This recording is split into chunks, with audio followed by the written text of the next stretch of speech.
Good afternoon, everybody. I hope you're not too zoomed out. I'm sure you are partly, as I am. Today, we're going to do a fairly complicated subject, but a very powerful one, and that is creating your own databases from data that's out there on the internet. So I'm going to share my screen and show you a few things, and this is all. Let me share the screen, and then we can. The handout. This is the handout in my handouts that if you can have access to it while we're talking, it might help you.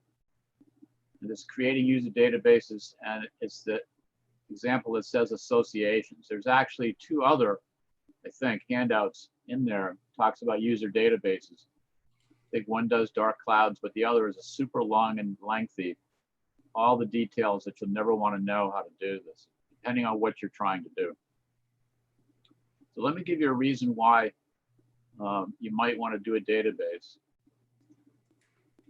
So let me show you my pre-flight screen. What I've done is I've gone into the mini lessons, to the galactic distributions, one of my favorite mini lessons. And I've opened up just the initial galactic coordinate system. I'm assuming everybody can see this. Okay. Now, if you go to your options pane, so your options pane is where all your guides are and constellations and stars and all that stuff. If you go down to the bottom of it, the last section is called options for other objects.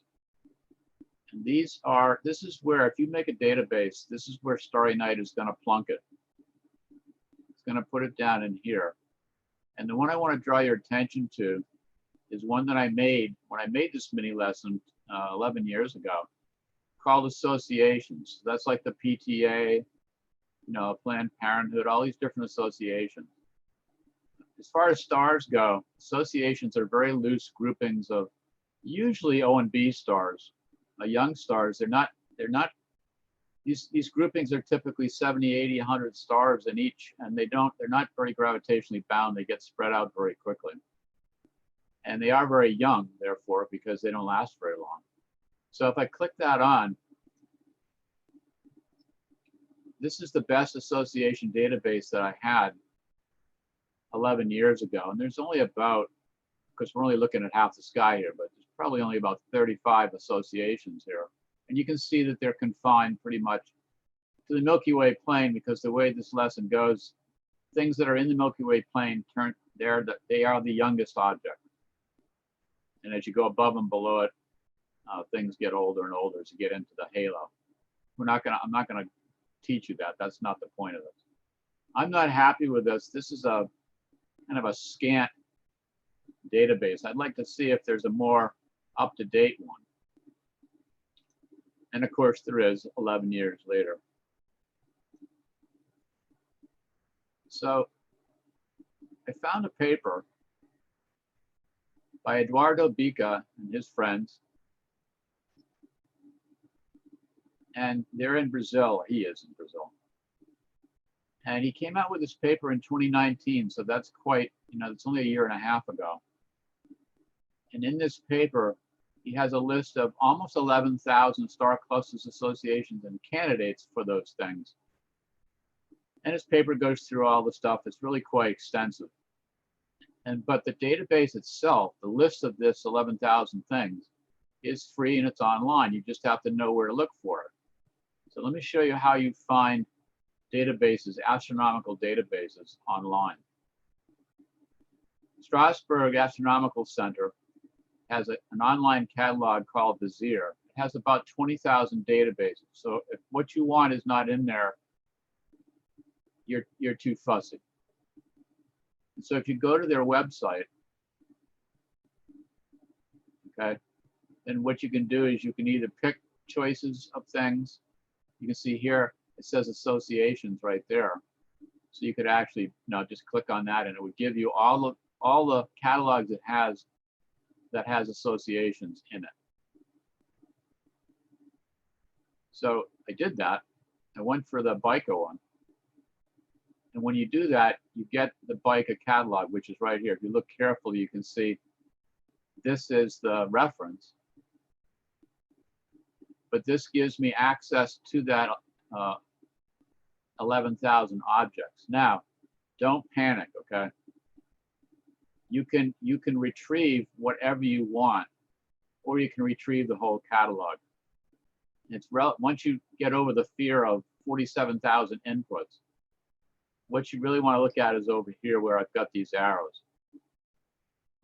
You have to tell it how many objects, what's the maximum you want. I want 10,000. The one before this is 9999, so I needed to go to the big one. I want it output as ASCII text, just plain text.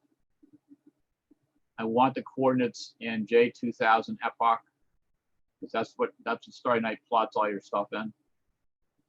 And very important, make sure the position is in decimal degrees, not RA and DEC the way you're used to it. You don't want hours, minutes, and seconds. You don't want decimal degrees, minutes, and seconds. Because Starry Night wants decimal degrees. Okay? Vizier didn't used to do this, and I used to have to then convert from that to decimal degrees. It's not hard, it's just a pain. But if you just click on decimal degrees and then say, no, so you just put these numbers in, and then I say submit, and I didn't check anything in particular, it's going to output the entire catalog. And that's what it did.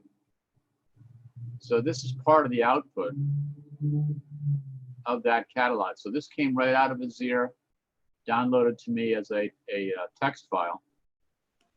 And it's nice, it gives you these headings, tells you what things are. So you can see this is decimal degrees in right ascension, epoch 2000, this is decimal degrees declination. And so that's we're happy about that. And it also gave us a bunch of other junk that I don't care about. However, this last column is important because, actually this column, it tells me what the object is. GCC stands for Globular Cluster Candidate. OC stands for Open Cluster. OCC stands for, I'll give you one guess, Open Cluster Candidate. Okay? And look, ASSOC, see, you know why they didn't use the first three letters, okay? That's why they used all five. That's what I want, see? So now the cool thing about this is that you've got all 11,000 objects. You can make as many catalogs as you want, which I did, and which you have in your grubby little hands. I'll show you where that is. I've done this for you already, but we're going to go through the machinations of making a database of just the associations, okay? But you can make it of just the open clusters or just the open cluster candidates or both or whatever, which is what I did. Okay, so far so good? So, you know, obviously you've got to have a database that you want to plot, otherwise you're wasting my time. And so Vizier is a great place to go if you're doing a show on pulsars or something and you want to show people how many there are. It might be nice to have an up-to-date pulsar catalog because there are many thousands of them. And the pulsars that are in Starry Night at the moment, it's a very incomplete list. I've given you a much more up-to-date one called Pulsars 3, which I will show you in a few minutes. Okay, now what do I do with this? Well, I got to convert this to a format that Starry Night wants. Oh God. So how do we do that? You're not going to do it by hand. That would be bad. To sort through 11,000 things would take a while. So you've got to write a little program.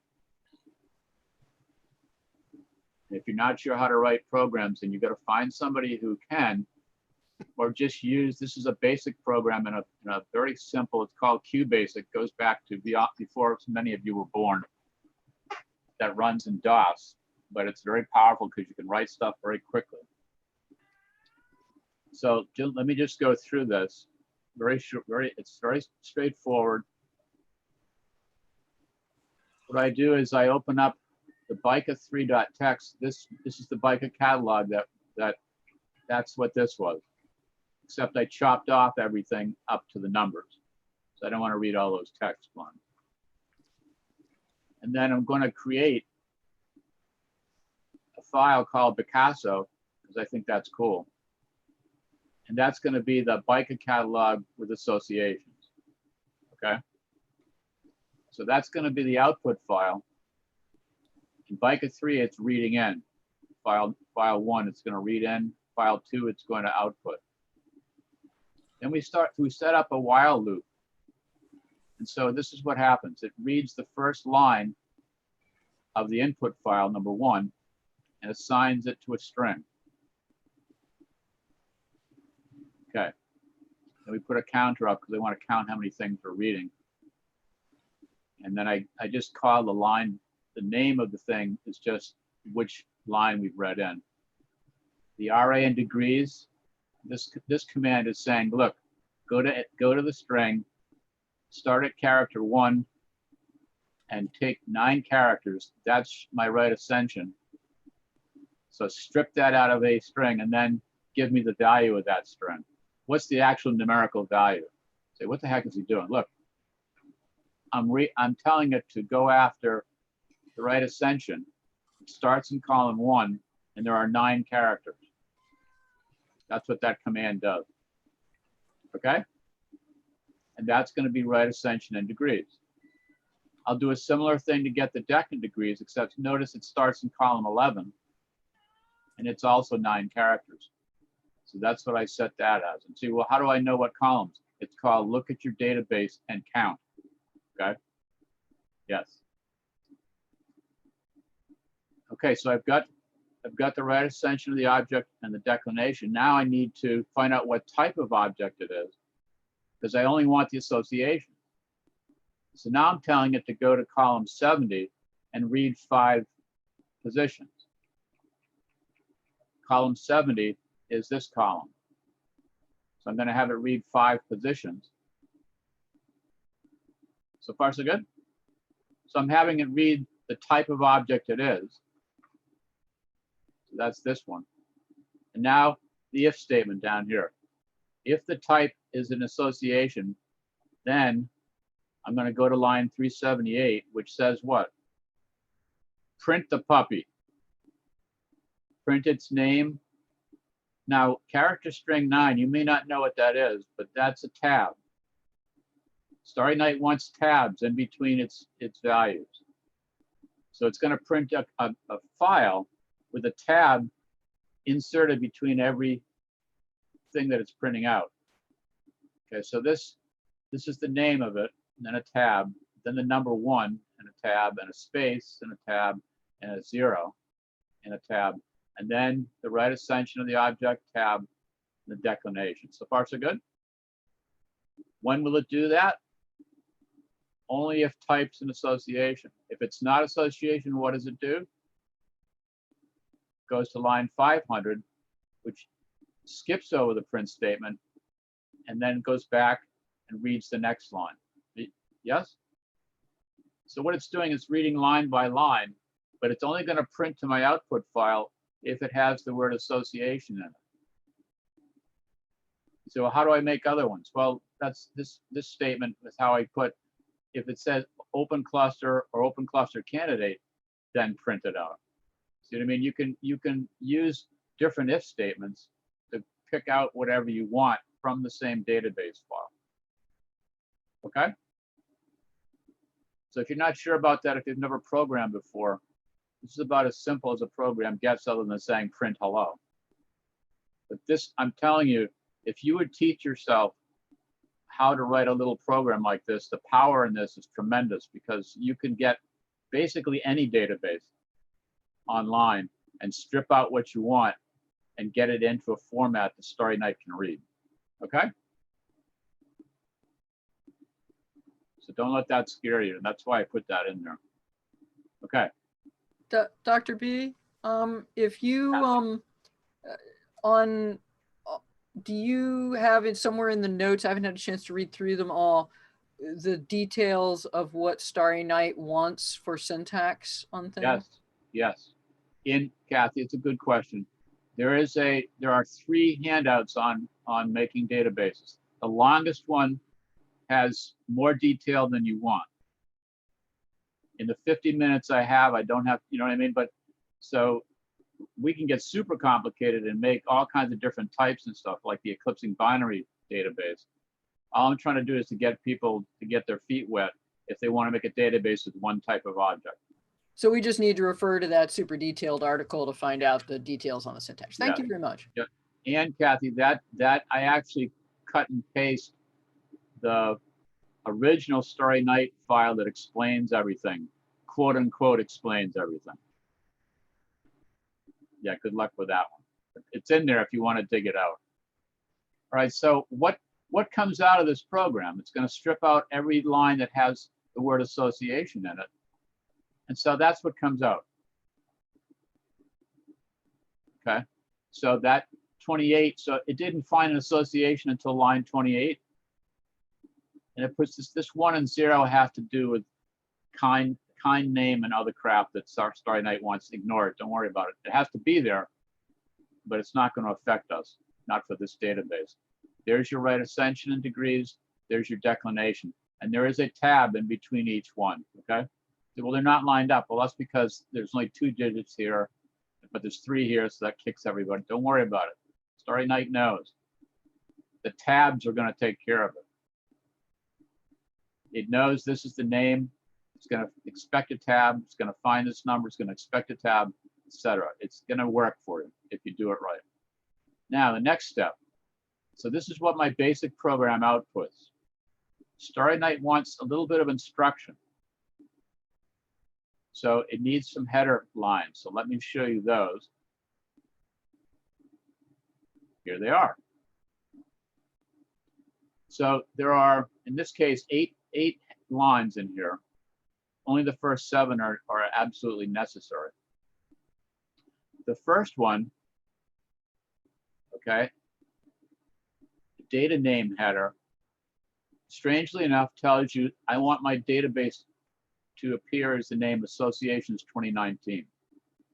That is what's going to get thrown into your options pane in Starry Night ultimately. Whatever is in there, that's what Starry Night is going to call your database, okay?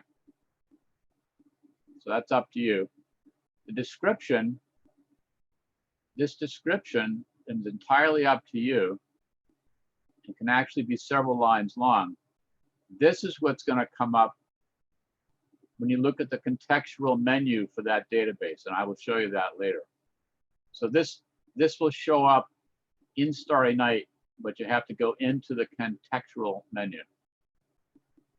The number of, I'll give you one guess what that's supposed to be. Yeah, that's the number of associations it picked out. Well, how do I know that? Well, I just went down to the bottom of the file and saw what the last line was, and that was right. Okay. So it picked up 469 associations, which is about 400 more than the previous database had. Yeah, so that's cool. Unknown magnitude. This is kind of like the unknown singer. This is the magnitude the Starry Night is going to assign to your objects if you don't have a column with magnitudes, which I almost never do. So just put something in there. 10 seems to work nicely. The draw depth, I don't know what this means. So I always use 8,000 because that's what they use. It has something to do with how it draws on the screen. It tries to explain it in the Starry Night thing, and I didn't understand it, so I gave up. It's got to be in there. What kind of a catalog it is? So this is a cluster. This again isn't all that important. The kind name is just, you're just telling it that this 0, which is the kind, is an association. That's all. The thing with the 2 forward slashes, that is a comment line. So that's telling you what things are. So it doesn't read that line. And then the tab Scoobies. Okay? What I do is I take a database file, like some of the ones I've given you that are text files. I go in here and I copy these 8 lines and I put them at the beginning of my new database, and then I edit these. Does that make sense? That way I'm not going to mess up the format. So you would change the first one, the second one, the third one. I'd keep this the same, this the same, This I would keep with a 1 and just give this whatever it is your database is. Just, you know, if it's frogs, put in frogs. Kind name 0 frogs, whatever. It's not all that important. So far, so good? Okay, now, next step. If you downloaded my resources, there is a folder called database files, and it has a bunch of stuff in it like this. And one of the files is Picasa. I'll open this up for you so you can see it. So you see I'm not lying to you. So that's the Picasa. This guy is ready for us to create the database for Starry Night. And that's what I'm going to show you how to do. If you want to follow along, if you want to live dangerously, you can, if you have that file. Okay? Otherwise, just watch. Leslie is like, why am I in this session? Are you ready? This is where the fun begins. So let's go to pre-flight. And once you've got that file and you know where it is, by the way, don't put that file in Sky Data. Don't put that file in Sky Data. Don't put that file in Sky Data. In the old days, it would have been fine. Now it's in program data, which is Microsoft says don't write stuff to that folder. Okay? They're very strict about that. So if you try to write stuff, your whole computer melts. Don't do it. Just put the folder somewhere else where you know where it is, My Documents or wherever. So you go up to File in pre-flight. I'll give you one guess as to which of these choices will build the data file. It's Export SkyView. No, it's Build Data File. So click on Build Data File. And then what you'll do is you go to the folder, right, where that the data text file is. Look, there's Picasa. There he is, right there. So I'll click him because that's what I want to do. Now, you want to, if you're doing this at home, that's fine. Otherwise, watch, because when it works, it takes less than a second. And you don't get to see much happening. If it doesn't work, it'll tell you right away, this is crap. I can't do anything with it. You'll see. Are you ready? We're doing this in real time. It could be glorious. I can tell Ian is like, he can't wait. Here we go. It's done. If it works, it's a fraction of a second, and then it gives you this Save As dialog, yes? Notice what it wants you to call it. This is the name we gave it, right? The very first line. It's an SSD file, which is a Starry Night data file, and I'm putting it back, right? It's defaulting to where I got it from. So I'm going to say, just save it.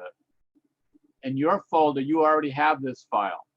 I gave it to you just in case the world came to an end, so you would have it. But I'm going to say save it. And if you're happy, Starry Night gives you this very welcome, hey, everybody's happy. I am happy. You don't get this very often with Starry Night, as you well know. Notice what it says. To use your new data file, you've got to move it to Sky Data and then restart pre-flight. And that's because it only reads the Sky Data folder when it's booting up. So that's what we're going to do. Notice there's only one association. It's the old one, right? Yes? I'll prove it to you. Look. See, that's not the one we just made. Yes, I made it, but that was 12 years ago. That's the bad one. So I'm going to close this. I think I'm going to close everything. Now what do I have to do? I have to take that newly created database file and put it in Sky Data, yes? Okay, let's do that. There the puppy is right there. Where is Sky Data? It's on the root. It's in program data. It's in simulation curriculum. Starry Night preps. Sky data, there he is. And see, this is where all your stuff is, and this is where all the other databases are as well. So just paste them in there. There he is. There he is. Now we'll launch Preview Suite. Do you realize how dangerous it is for me to be doing this live?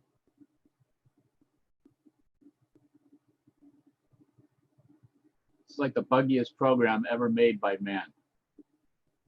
Steve is smiling because he knows I'm telling the truth. Okay, RenderBox came up. He's happy. Let's see if Preflight is happy.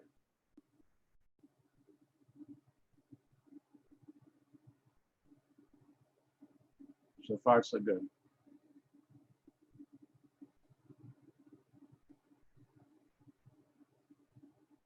I can hardly stand this suspense.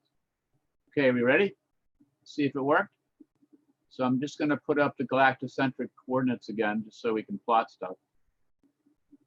So let's go down to our other options in the options pane. And look, look, look, look at, look, look. I'll even open up the contextual menu. Look, look, look at it. It worked. I can hardly believe it. Okay, let me shut the dumb labels off. It always defaults to having labels on, drives me crazy. So let me remind you, this is what the old association, right? There's like 30 of them. Okay, you ready for the difference? Are you ready? Yeah, that's a few more. I always do that, it never seems to make any difference. Yes, so that gets across the idea far better that these puppies are really close to, for the most part, the galactic plane because they are so very young. Cool, right?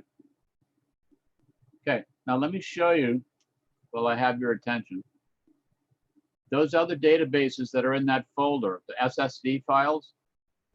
If you're brave, you can plunk those into your Sky Data folder and they will just work. So I already made them a month ago or whatever. So let me just show you what some of those are. If it has a 2019 after it, it comes from the BICA catalog. So this is actually kind of cool. And then I'll shut off the association. And I want to show you the globular clusters, just the globular clusters that are confirmed to be globular clusters. There they are. But let me show you the candidates in addition to that. These are globulars that they haven't discovered before, but they think they're globular. And I have these in a different color. Can you see the yellow? So that's kind of cool. Or if you're not, you could just put them all on as one database. And you're going to have all these. These are all in that Scooby. I like this one. This is one of my favorites. This is the old Principal Galaxy catalog showing, I believe there's 73,000 galaxies in this plot. Your new Principal Galaxy catalog has over 1 million. If you try to plot it, Starry Night gives up the ghost. So don't. It does. That's why I made this one. But you see the zone of avoidance? And I'll give you one guess as to what that is. Our solar system? What do you mean, Steve? It would be the dust and gas where it's the line of it's the path of the ecliptic. Yeah, it's the zodiacal dust blocking the view of the fainter galaxies. That's what that is. I've never seen that before. Well, stick with me, you might learn something. However, be careful. If you go up and say, well, plot the ecliptic and prove it. See how it doesn't exactly match? The fact that it's red doesn't help. Can you see it?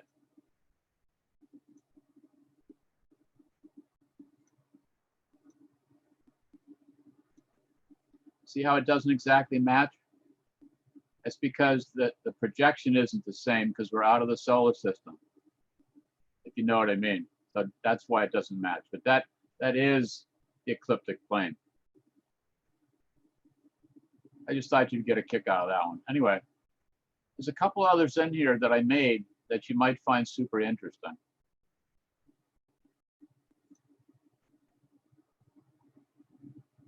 Let me show you the pulsars. Are you ready? Pulsars 3, it's called.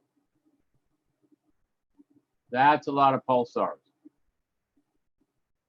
And if you look carefully,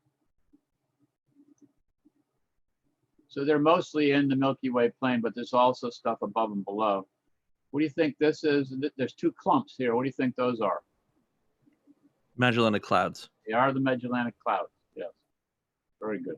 I love dealing with people who know stuff. If I plot now quasars UV, this is an ultraviolet catalog of quasars.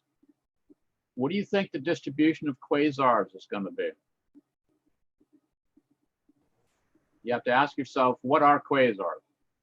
What's their general classification? It'll be similar to galaxies with the zone of avoidance. Should be similar to galaxies, right? Either that or a TV set. It's one of the two. So when you plot them, indeed, right? They have this zone of avoidance, and they have the same distribution as most galaxies. Now, if you're sharp-eyed, you say, wait a minute, you got quasars 2 and 6. What are those? I went and I found these databases, and I forget how many quasars. This is like 300,000 quasars or something ridiculous. Oh, this is going to be awesome. Where do you see this catalog? Are you ready? Whoa. Okay, so what does that mean? That means they did it wrong. No, no, Chris. No, they didn't do it wrong. What did they do? Oh, they didn't do it wrong. They didn't do it wrong. Okay. Well, they missed most of the sky. Looks like they limited their survey to just Exactly. What they did was they did traces in the sky, right? Yeah. They didn't do the whole sky because they would be dead by now. They did a portion of the sky. So if you showed this to people, which is, if you explain it to them, it's kind of cool. Guys, look. What does that tell you? There are a huge number of quasars in the sky. Yeah, I mean, you can show that you can extrapolate that. Exactly, You know, you can, right, exactly. you know, If you cut, if you mapped all the quasars in the sky, the whole thing would just be green. Would It be- also shows that the survey was made from the northern hemisphere. That's correct. Very good. yeah. When you put up exoplanets, you get this something similar with the Kepler field. It's Right. like, oh my gosh, why are all the exoplanets? There, most of them right there, and They're all in Cygnus, and that's it. There are no other exoplanets in the universe, just in Cygnus. And then quasar 6 is a less complete quasar survey.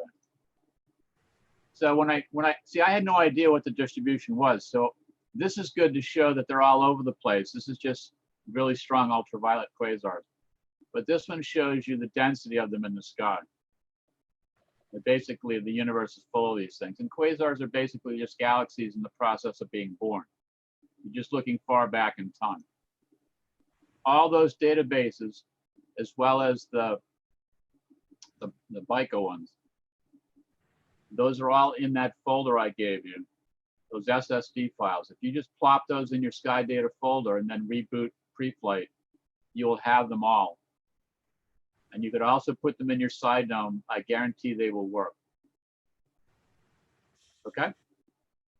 So that's basically how you set up a database. So the hard part is converting the catalog that you download into the format that Starry Night wants. Okay? And if you get stuck, which you very well might, I have a suggestion. Email me. I have done this for several people. They will send me the database they downloaded. They're not sure what to do with it. I can usually create a Starry Night database within an hour or two, and I'll send it back to you. The only thing is I want a copy of the database. which is easy because I made it. But so if if you really get stuck, I'd be happy to do that for you. Okay, it's pretty straightforward for me as long as you send me a data file that isn't 500 gigabytes long or something. Are there any questions about this?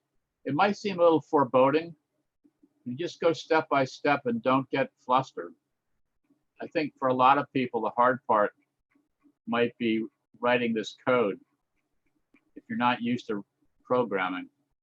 As Chris Reddy will tell you, those of us who went to Villanova and got our degrees in Villanova, the number one thing George McCook made sure we knew how to do is program. Oh yeah. That may not sound like a big deal now, but in the early 70s, not many people knew how to program. And that skill made millionaires out of a fair number of Villanova graduates, not me and not Chris. Yeah. No, we don't do this for the money. Obviously not. Yeah. Okay, any We questions? do it for the fame. The fame, that's it, the fame. Yeah. The fame. You see, that didn't work for me, Chris. Me neither. Are there any questions at all, or are we okay? I mean, the handouts really tell you everything in detail. The one other thing I'd like to show you is the eclipsing binary one. If you look at the eclipsing binary one, which just to prove to you, I made that. This is when I was really ambitious. Notice that when you open it up, it isn't just labels. There's actually 4 different types of eclipsing binary. When they talk about kind names, that's what they're talking about. This catalog had the binary split up into 4 different types, 3 known types, and then we don't know what it is. And so if you plot this, there's actually 4 different symbols being plotted. And you can say, just plot the over-contact systems, the WRS and Majoris guys. Or you could just plot the Algol system, or the near contact beta Lyra guys, or the guys we don't know anything about. Each one of those has a different symbol. My other handout explains exactly how to do that, how to have different symbols, different colors, different kind names. It's not super difficult, except you have to make up the graphic yourself. It's just a little ping, like a 24 by 24 character ping. We used to call them sprites on the Commodore 64. Notice this distribution of eclipsing binaries. Does that distribution tell you anything about eclipsing binary?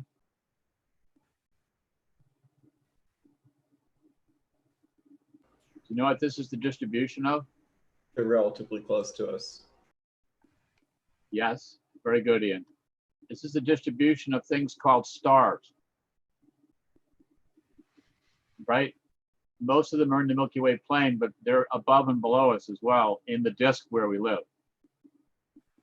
So eclipsing binaries have the distribution of normal stars. So that sort of may sound silly, but it's the case. Since more than 60% of all stars are binaries, that's not a surprise. All right, well, I'm done. I think that, Steve, did I cover everything? I think I did. I walked you through the whole thing. I showed you it actually worked in real time. I risked my reputation. There it is. I challenge you to take those SSD files, plop them into your Sky data folder with pre-flight shut off, turn it back on, and you'll see all these new databases pop up, and you'll be able to use them. Okay. That's all I have for this session. So you have extra time to go to the bathroom this time. Thank you. Okay. Thanks, guys. I hope that was Thank you helpful. very much. Yeah, thanks. Thank you a lot. And again, if you ever Thanks. want to make a database, don't hesitate to email me, okay?